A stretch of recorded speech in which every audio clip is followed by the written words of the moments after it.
bigger IP and IP tunnel from that router to some place out on the internet and have the traffic go all the way out there and then all the way back and then come back out the router. And so that's a way of putting a wiretap in a router if you have control of it. It's kind of an interesting idea in theory, but it introduces massive amounts of latency, and it's not very practical. This system is extremely practical. It's very easy to use, and so it actually makes breaking into the service LAN more attractive than it otherwise would be. So there's another kind of access list that's actually way more effective than these infrastructure access lists that an ISP could potentially configure. But I don't think a lot of people used it because it's not well documented. You can configure an access list for an SNMP user group. And you can say this user cannot use this interface unless they come from a specific IP address. Again, you can spoof the request. So, you know, and the other thing is things like the SNMP v3 engine values, again, can be shared between sources. So you could have collected them from your address because you can interact from that address and then just send the interception request from this IP. So it's not a perfect solution. What it does that's actually kind of interesting is it gives you an audit trail. If you send a packet to the router from the wrong address and you have this access list configured, the router will send that authentication failure trap that I couldn't get it to send when you have the bad password. So that's bizarre, but it's actually pretty useful if you have to run this on your network. So another thing you could try is encryption. The documentation says, although encryption is not necessarily a requirement, it is highly recommended. You can get this lawful intercept feature on your router even if your router does not have an encryption iOS build. There are certainly places where people are operating this system without encryption. I don't think you can adequately protect this system without encryption, but there are places where they're required to run it even though they don't have encryption.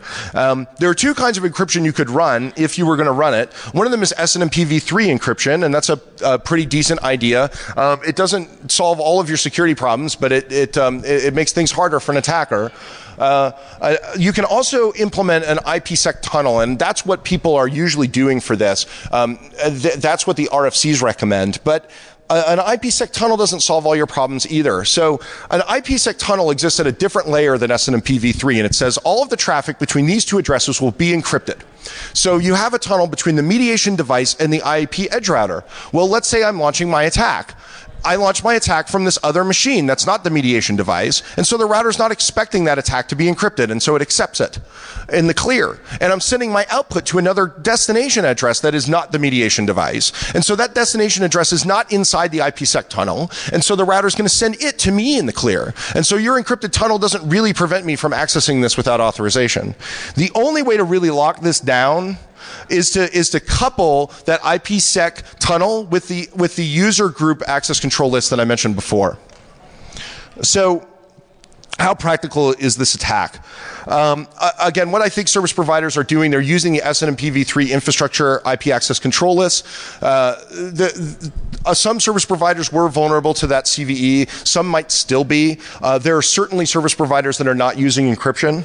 So I think when you add all those things up, this attack is practical on some real networks on the internet. I have a bunch of recommendations for how you can deploy this on your network such that it's secure. I've pretty much already explained them, so I'll skip this. I also have recommendations for how to change the architecture of this protocol so that we don't have some of these security issues. And I would like to make progress, I guess, toward changing some of these protocols so that they're more secure, but I don't know if I have been making progress in that regard. In terms of SNMP v3, there are certain things that you could do to make it harder to brute force usernames and passwords. However, the working group for SNMP v3 is closed. So in order to get this standard changed, there has to be this whole process in the IETF to reopen the working group. Then you have to have this whole standards discussion, and it's like a 2-year road to getting this done, and it's a lot of work. I also have some recommendations for the lawful intercept system. In particular, I think that there needs to be an audit trail. The reason that there isn't an audit trail is that they don't want the people that run the ISP network to know that wiretaps are taking place. If the the people who work for the ISP are not necessarily authorized to have that information. And if they could configure their own audit trail for themselves in the router configuration, then any time a wiretap was being provisioned, they would get a notification and they could tell somebody. So that's potentially a problem. And the way I think you solve that problem is by enforcing agreement between the router configuration and the wiretap. So the router could be configured with a number of different destinations to send the audit trail to. And as long as the interception request includes one of those destinations as the place to send notifications, the interception is allowed to proceed. That way, the guy running the router cannot configure another address that the law enforcement organization doesn't know about, and the law enforcement organization cannot do wiretaps without having some sort of audit trail. And attackers cannot do wiretap without having some sort of audit trail. I think that makes a lot of sense. But again, this is just I'm a security researcher. I don't work for the companies that make this technology. I haven't been involved in the standards dialogue, so there could be good reasons why this idea doesn't fly, but I don't know what they are. I'm just trying to be helpful here. So what's going to happen in the future? This is really what I think is the interesting part of this discussion. It's like what's going on with wiretapping in the internet today, and how's it going to evolve over time, and what kind of place do we want it to evolve to? So it seems to me that illegal wiretapping used to be really easy. Telco junction boxes used to be pretty easy to access. Get a couple of alligator clips and open the box up and connect to it. Frequency scanners, many of you have them here, can listen to people's cordless phone calls or their cellular phone calls, etc. Over time, that's been getting harder. Cell phones now usually have some encryption in them. It's not impervious to attack, but it's not as easy as going down to Radio Shack and buying a scanner.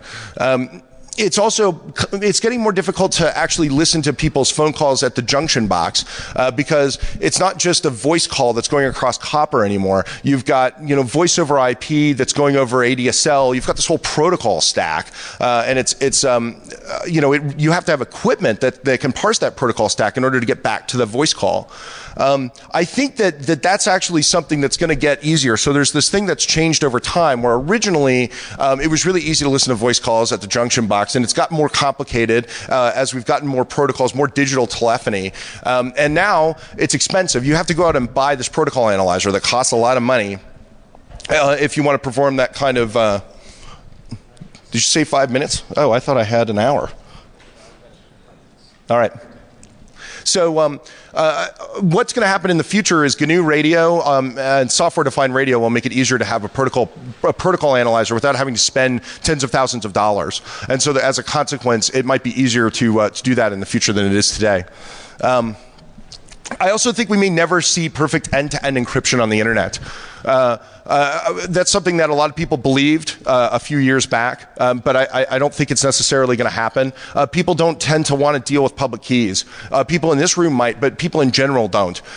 Where encryption really makes a difference is when it's link layer encryption. Things like your cell phone that you don't have to think about, you don't have to authenticate, and it actually does protect your security. So one of the things I think is that if you want to cut down on illegal wiretapping, anything that you can do to help put link layer encryption into the infrastructure will make a difference. But there's this other question about should we build this wiretapping infrastructure? And the consensus view of the computer science research community is that you shouldn't, because of the sort of risks that I'm describing in this talk. That people can use this stuff without authorization, and it introduces a security risk by being there. And so they argue that So this is the thing. There's going to be a way that law enforcement performs wiretaps. I don't think that there's this future where wiretapping doesn't occur, because I think the government is always going to want to do that, and they're going to find a way to do it. And so really the question for us is how are they going to do it? And if you consider the consensus view of computer scientists, it's that the argument is that they should do it with portable protocol analyzers. And I'm going to go out on a limb here and say I'm not sure that's actually the best approach. The problem with protocol analyzers is that, you know, say you're a police officer and you're authorized to perform a wiretap. You go get the protocol analyzer, you plug it into the network, you collect some data, and then you do your analysis and you go turn it back in. There's no audit trail, right? You have the ability to do whatever you want with that system while you have it checked out. So the only way to really have an effective access control system is to have a piece of permanent infrastructure, and you get the access control system because you have to have one if you have permanent infrastructure. And so potentially there's an opportunity if you build permanent wiretapping infrastructure to build a access control mechanism for it that actually effectively prevents people from wiretapping if they don't have the right lawful authorization. And so if we see this future where you get more link layer encryption and you get a more effective system for access control, you could significantly cut down on all kinds of illegal wiretapping, whether it's done by individuals or it's done by people in the government.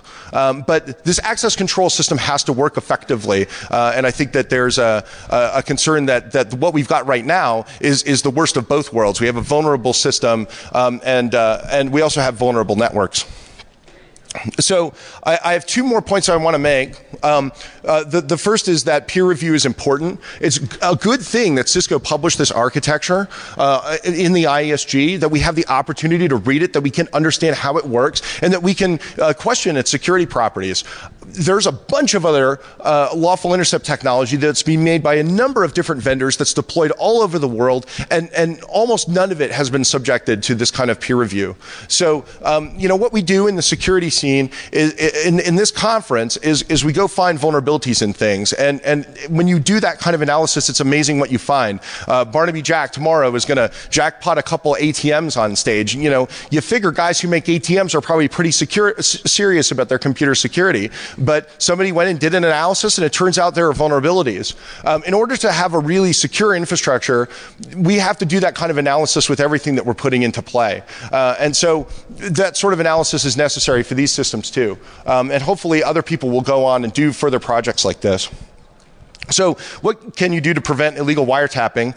You can try to work on projects that involve link layer encryption, as well as end-to-end encryption, although I think that they're less likely to be adopted.